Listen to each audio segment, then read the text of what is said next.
নমস্কার বন্ধুরা, তোমরা দেখছো স্বপ্নপূরণ এডুকেশন চ্যানেল। আমরা প্রতিদিনের মতন আজকেও নিয়ে চলে এসেছি কিছু গুরুত্বপূর্ণ প্রশ্ন ও উত্তর নিয়ে বাংলায় গুরুত্বপূর্ণ প্রশ্নোত্তরগুলো প্রতিদিন পাওয়ার জন্য আমাদের চ্যানেলটি লাইক, কমেন্ট, শেয়ার এবং সাবস্ক্রাইব করতে ভুলো না। সাবস্ক্রাইব করে বেল আইকনটি প্রেস করে নিও, তাহলে নতুন নতুন ভিডিও নোটিফিকেশনগুলো তোমরা খুব সহজেই পেয়ে যাবে।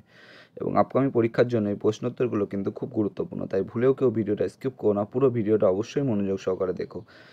এবং যারা এখনও আমাদের চ্যানেলটি লাইক, কমেন্ট, শেয়ার এবং সাবস্ক্রাইব করেনি তারা অবশ্যই লাইক, কমেন্ট, সাবস্ক্রাইব করে বেল আইকনটি প্রেস করে নিও। এবং নতুন যারা আমাদের চ্যানেলে প্রশ্নোত্তরের ভিডিওগুলো দেখছো তারা অবশ্যই লাইক, কমেন্ট, সাবস্ক্রাইব করে বেল আইকনটি প্রেস করে নিও। এবং তোমরা প্রশ্নগুলো দেখা মাত্রই কমেন্ট বক্সে উত্তর করার চেষ্টা করো। তাই অযথা সময় নষ্ট না করে চলে আসি আজকের প্রথম প্রশ্নে। আজকের প্রথম প্রশ্ন, বিনয় বসুর পিতার নাম কী ছিল? এখানে চারটে অপশানের মধ্যে সঠিক উত্তরটি হয়ে যাবে অপশান এ, রেবতী মোহন বসু। বিনয় বসুর পিতার নাম ছিল রেবতী মোহন বসু। পরবর্তী প্রশ্ন, পঞ্চশীল নীতির প্রবক্তা কে? এখানে চারটে অপশানের মধ্যে সঠিক উত্তরটি হয়ে যাবে অপশান এ, জওহরলাল নেহরু। পরবর্তী প্রশ্ন, বিনয় বসু কত সালে মারা যান? এখানে সঠিক উত্তরটি হয়ে যাবে অপশান বি, 1930 সালে।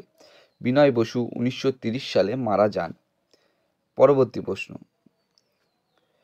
পুলিশের হাত থেকে বাঁচতে বিনয় কলকাতা শহরে কার সাহায্যে পালিয়ে আসেন? এখানে চারটে অপশানের মধ্যে সঠিক উত্তরটি হয়ে যাবে অপশান বি, সুপতি রায়। পুলিশের হাত থেকে বাঁচতে বিনয় কলকাতা শহরে সুপতি রায়ের সাহায্যে পালিয়ে আসেন। নেক্সট কোশ্চেন, 1928 সালে বিনয় ও তার সহযোদ্ধারা নেতাজি সুভাষচন্দ্র বসুর সঙ্গে কোন দলে যোগ দেন? এখানে চারটে অপশানের মধ্যে সঠিক উত্তরটি হয়ে যাবে অপশান বি, বেঙ্গল ভলেন্টিয়ার্স। 1928 সালে বিনয় ও তার সহযোদ্ধারা নেতাজি সুভাষচন্দ্র বসুর সঙ্গে বেঙ্গল ভলেন্টিয়ার্স দলে যোগ দেন। পরবর্তী প্রশ্ন, পুলিশ বিনয় বসুকে ধরিয়ে দেওয়ার জন্য কত টাকা পুরস্কার ঘোষণা করেছিলেন? এখানে সঠিক উত্তরটি হয়ে যাবে অপশান সি, 5,000 রুপি। পুলিশ বিনয় বসুকে ধরিয়ে দেওয়ার জন্য 5,000 টাকার পুরস্কার ঘোষণা করেছিলেন। নেক্সট কোশ্চেন, বিনয় বসু কোথায় জন্মগ্রহণ করেছিলেন? এখানে সঠিক উত্তরটি হয়ে যাবে অপশান ডি, ঢাকা। বিনয় বসু ঢাকায় জন্মগ্রহণ করেছিলেন। নেক্সট কোশ্চেন, বিনয় বসু মেট্রিক পরীক্ষায় পাশ করার পর কোন স্কুলে ভর্তি হয়েছিলেন? এখানে চারটে অপশানের মধ্যে সঠিক উত্তরটি হয়ে যাবে option A, Mitford medical school.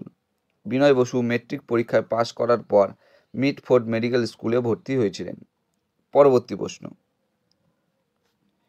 নিশীথ সূর্যের দেশ বলা হয় কোন দেশকে? এখানে সঠিক উত্তরটি হয়ে যাবে অপশান সি, নরওয়ে। নিশীথ সূর্যের দেশ বলা হয় নরওয়েকে। পরবর্তী প্রশ্ন, পোপের শহর বলা হয়? এখানে সঠিক উত্তরটি হয়ে যাবে অপশান বি, রোমকে। পোপের শহর বলা হয় রোমকে। নেক্সট কোশ্চেন, এলাহাবাদ প্রশস্তি কে রচনা করেন? এখানে সঠিক উত্তরটি হয়ে যাবে অপশান সি, হরিসেন। এলাহাবাদ প্রশস্তি রচনা করেন হরিসেন। এবং তোমরা কমেন্ট বক্সে কমেন্ট করে জানাবে এই হরিসেন কার সভাকবি ছিলেন। নেক্সট কোশ্চেন, অস্ট্রেলিয়ার রাজধানীর নাম কি? এখানে সঠিক উত্তরটি হয়ে যাবে অপশান এ, ক্যানবেরা। অস্ট্রেলিয়ার রাজধানীর নাম ক্যানবেরা। নেক্সট কোশ্চেন, কলকাতায় ফোর্ট উইলিয়াম কলেজটি কবে প্রতিষ্ঠিত হয়? এখানে সঠিক উত্তরটি হয়ে যাবে অপশান ডি, 1800 সালে। কলকাতায় ফোর্ট উইলিয়াম কলেজটি প্রতিষ্ঠিত হয় 1800 সালে। এবং তোমরা কমেন্ট বক্সে কমেন্ট করে জানাবে এই কলকাতায় ফোর্ট উইলিয়াম কলেজটি প্রতিষ্ঠা করেছিলেন কে? নেক্সট কোশ্চেন, পৃথিবীতে সবচেয়ে বেশি ডাকঘর আছে কোন দেশে? এখানে সঠিক উত্তরটি হয়ে যাবে অপশান ডি, সরি বন্ধুরা, এখানে সঠিক উত্তরটি হয়ে যাবে অপশান সি, ভারতে। এখানে সঠিক উত্তরটি হয়ে যাবে অপশান সি, ভারতে। পৃথিবীতে সবচেয়ে বেশি ডাকঘর আছে ভারতে। নেক্সট কোশ্চেন, খড়গপুর আইআইটি প্রতিষ্ঠা হয় কবে? এখানে সঠিক উত্তরটি হয়ে যাবে অপশান ডি, 1951 সালে। খড়গপুর আইআইটি প্রতিষ্ঠা হয় 1951 সালে। পরবর্তী প্রশ্ন,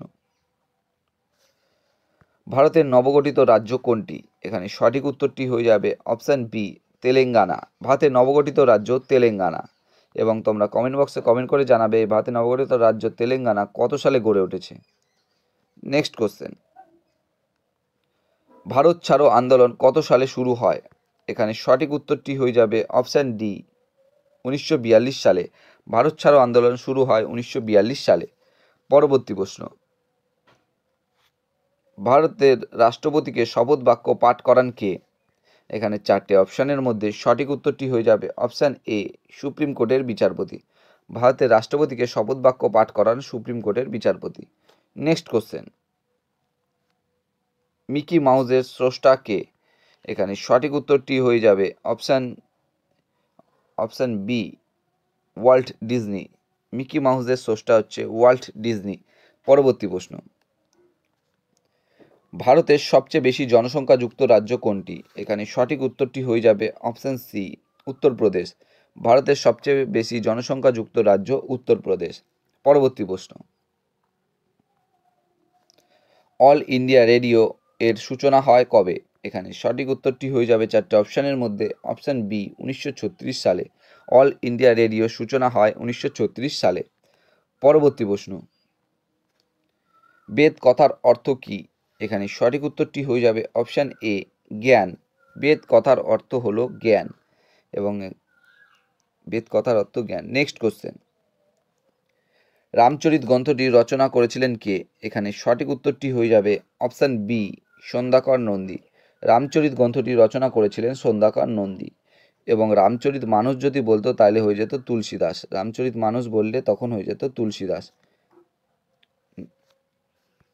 নেক্সট কোশ্চেন, অখিল নিয়োগী যে ছদ্মনামটি ব্যবহার করেছেন? এখানে সঠিক উত্তরটি হয়ে যাবে অপশান সি, স্বপন বুড়ো। অখিল নিয়োগী যে ছদ্মনাম ব্যবহার করতেন সেটা হলো স্বপন বুড়ো। নেক্সট কোশ্চেন, রক্তক্ষরণ রোগটি হয়? এখানে চারটে অপশানের মধ্যে সঠিক উত্তরটি হয়ে যাবে অপশান ডি, ভিটামিন কে এর অভাবে। রক্তক্ষরণ রোগটি হয় ভিটামিন কে এর অভাবে। বন্ধুরা, তোমাদের জন্য আজকে কটায় প্রশ্নোত্তর ছিল। তোমাদের প্রশ্নোত্তরগুলো কেমন লাগলো তা অবশ্যই কমেন্ট বক্সে কমেন্ট করে জানাবে। এবং প্রশ্নোত্তরগুলো পেয়ে যদি তোমরা উপকৃত হয়ে থাকো অবশ্যই আমাদের চ্যানেলটি লাইক, কমেন্ট, শেয়ার এবং সাবস্ক্রাইব করে দেবে। সাবস্ক্রাইব করে বেল আইকনটি প্রেস করে নেবে এবং নতুন নতুন ভিডিও নোটিফিকেশনগুলো তোমরা খুব সহজেই পেয়ে যাবে। এবং নতুন যারা আমাদের চ্যানেলে প্রশ্নোত্তরের ভিডিও দেখছো তারা অবশ্যই লাইক, কমেন্ট, শেয়ার এবং সাবস্ক্রাইব করে বেল আইকনটি প্রেস করে নিও। এবং তোমরা তোমাদের বন্ধুদের প্রচুর পরিমাণে ভিডিওগুলো শেয়ার করো যাতে তারা আপকামিং পরীক্ষায় এই প্রশ্নোত্তরগুলো পেয়ে উপকৃত হতে পারে। এবং আমাদের ডেসক্রিপশন বক্সে ফেসবুক গ্রুপ, টেলিগ্রাম গ্রুপ এবং হোয়াটসঅ্যাপ গ্রুপের লিঙ্ক দেওয়া আছে, সেখানে গিয়ে সবাই অবশ্যই জয়েন করে নিও। এবং তোমরা তোমাদের বন্ধুদের অবশ্যই শেয়ার করো এবং তোমরা আমাদের চ্যানেলটি এখনও যারা সাবস্ক্রাইব করনি তারা অবশ্যই সাবস্ক্রাইব করে দিও।